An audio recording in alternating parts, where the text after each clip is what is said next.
అభిమానులందరికీ I dedicate this hit to them. ఎందుకంటే వాళ్ళు ఇన్ని సంవత్సరాలుగా మమ్మల్ని వెనకేసుకొచ్చి మా వెనకానే ఉంటూ they never lost hope on us. So I'm grateful for them.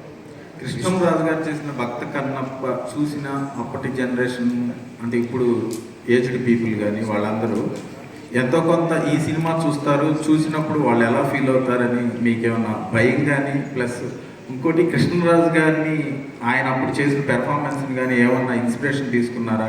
Krishnaraju వారసుడైన ప్రభాస్ని పక్కనే పెట్టుకొని మీరు కృష్ణరాజు గారు చేసిన భక్త కన్నప్ప చేయండి, ఇది ఎంతవరకు?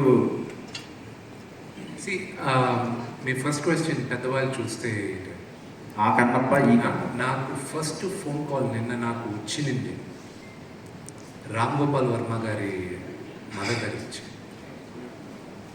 నాకు అమ్మ చెప్పండి అది ఆవిడ చేసిన యానాలిసిస్ నాకు వావ్ అమ్మ అన్నీ చూసుకున్నాను. దేర్ వాజ్ అ సీక్వెన్స్ ఎక్కడ మా నాన్న నన్ను గూడూరు నుంచి విలేజేస్తాడు. ఆవిడ ఆ సీన్ గురించి మాట్లాడుతూ చెప్పింది. ఆవిడ అలాగే ఆయన సిస్టర్ విజయ గారు, అలాగే చాలామంది నా మదర్ ఫ్రెండ్స్ కానీ ఎవరైనా చూసిన వాళ్ళు మాట్లాడింది. అండ్ జయసుధ గారు నిన్న రాత్రి ఫోన్ చేసి మాట్లాడడం, these are all heart touching for me. పెద్దవాళ్ళు నన్ను అప్రిషియేట్ చేశారు. ఈ జనరేషన్ వాళ్ళందరూ ఇప్పుడు సోషల్ మీడియాలోనే they are talking and I'm grateful.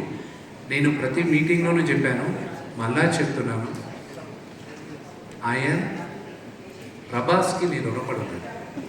That is only one word I can say to him. Vishnu ఒక్క నిమిషం దీనికి ఒక యాడ్ చేస్తాను నేను.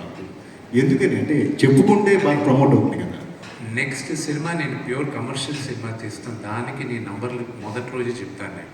కానీ ఇది ఏంటంటే ప్యూర్లీ నేను తీసిన పర్పస్ వేరే, డబ్బు కోసం గ్యారంటీ చేశాను, బట్ నాట్ ఫర్ రికార్డ్స్. ఇది రికార్డ్ మొదలుపెట్టేస్తుంది, అది రికార్డ్స్ చేస్తా లేదా I don't know, it's too early to say. చేస్తే వెల్ అండ్ గుడ్, చేయకపోయినా వెల్ అండ్ గుడ్, పెట్టిన డబ్బు వచ్చేస్తుందని నమ్మకం నాకు ఈరోజు ఉంది. That is enough for me. నాకు అన్నిటికన్నా ముఖ్యం, నేను అనుకున్న కథని తీయడానికి, ప్రొడ్యూస్ చేయడానికి విపరీతమైన బలం వచ్చింది అండ్ ఆ కాన్ఫిడెన్స్ వచ్చింది. నౌ ఇంకా I want do all my dream projects.